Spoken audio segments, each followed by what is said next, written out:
Hello, I am doctor Avneesh Kaur. जैसा कि हम सभी को पता है, किसी भी प्रॉब्लम का जब रीज़न पता चल जाए तो उसका इलाज काफ़ी ज़्यादा इजी हो जाता है।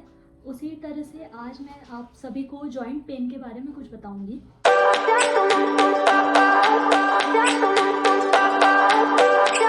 जॉइंट पेन के कुछ कॉमन रीजंस हैं, जैसे कि over use of particular joint.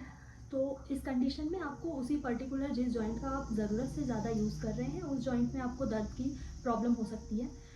दूसरी इसकी सबसे ज़्यादा कॉमन वजह होती है हार्मोनल चेंजेस। हार्मोनल चेंजेस सबसे ज़्यादा महिलाओं में मिलता है और यह सबसे ज़्यादा कॉमन होता है नियर पीरियड्स के टाइम पे। ये सबसे ज़्यादा कॉमन होता है, या फिर ये एडर्ली में और ओल्ड एज वुमेन में यह कॉमन है, क्योंकि उस टाइम पे जनरली कैल्शियम और विटामिन डी की डेफिशिएंसी बहुत ज़्यादा पाई जाती है।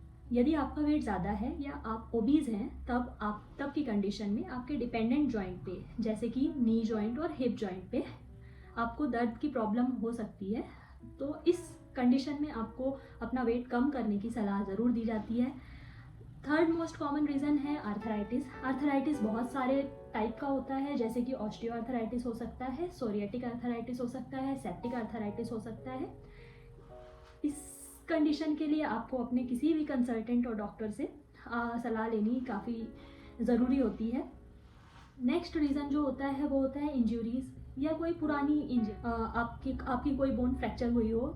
यदि उसमें पेन है तब की कंडीशन में आपको अपने कंसल्टेंट से सलाह लेना होता है।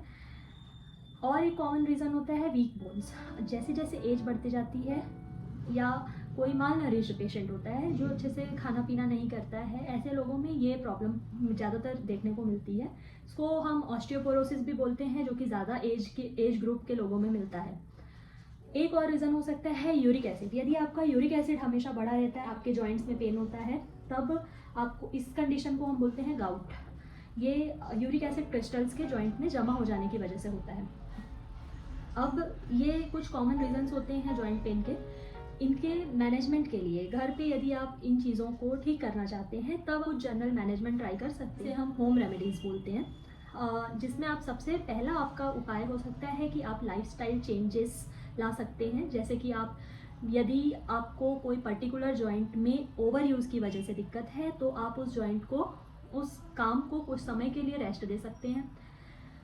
यदि आपको काफ़ी लंबे समय से बॉडी में भी एक है तब की कंडीशन में आप हल्के फुल्के लो इम्पैक्ट स्ट्रेचिंग वर्कआउट कर सकते हैं, स्ट्रेचिंग एक्सरसाइज कर सकते हैं। बॉडी का हाइड्रेशन मेंटेन करना होता है, हाइड्रेशन बहुत ज़्यादा ज़रूरी है जॉइंट के मूवमेंट को काफ़ी स्मूथ और अच्छा बनाए रखने के लिए।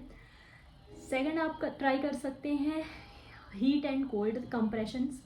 हीट एंड कोल्ड कंप्रेशंस में हीट की वजह से ब्लड फ्लो, जॉइंट में ब्लड फ्लो इंक्रीज होता है, जिससे हीलिंग प्रोसेस बढ़ता है। साथ ही कोल्ड कंप्रेशन की वजह से आपकी स्वेलिंग में कमी आती है और साथ ही जो शार्प पेन हो रहा होता है वो नम हो जाता है। तो इससे पेन रिलीफ भी काफ़ी अच्छा मिलता है। नेक्स्ट आप ये ट्राई कर सकते हैं कि आप अपना, यदि आप ओबीज हैं या आप ओवरवेटेड हैं तो आप अपना वेट रिड्यूस करें, जिससे आपके हिप और नी जॉइंट में यदि पेन है ओवरवेट होने की वजह से तो वो उसमें काफ़ी सुधार आएगा। नेक्स्ट आप ट्राई कर सकते हैं एक्यूपंक्चर टेक्निक्स, घर पे ट्राई कर सकते हैं, जिससे आपका ब्लड फ्लो बढ़ेगा, इन्फ्लेमेशन यदि जॉइंट पे है तो वो कम होगी। इसके अलावा आप मसाज थेरेपी ट्राई कर सकते हैं। साथ ही यदि इन सब चीज़ों से आपको रिलीफ नहीं मिलता है तब की कंडीशन में आप कुछ over the counter topical analgesic available है मार्केट में, जैसे कि डाइक्लोफेनेक का जेल आप यूज़ करके, लिडोकेन बेस्ड प्रोडक्ट्स हैं, वो आप ट्राई करके देख सकते हैं।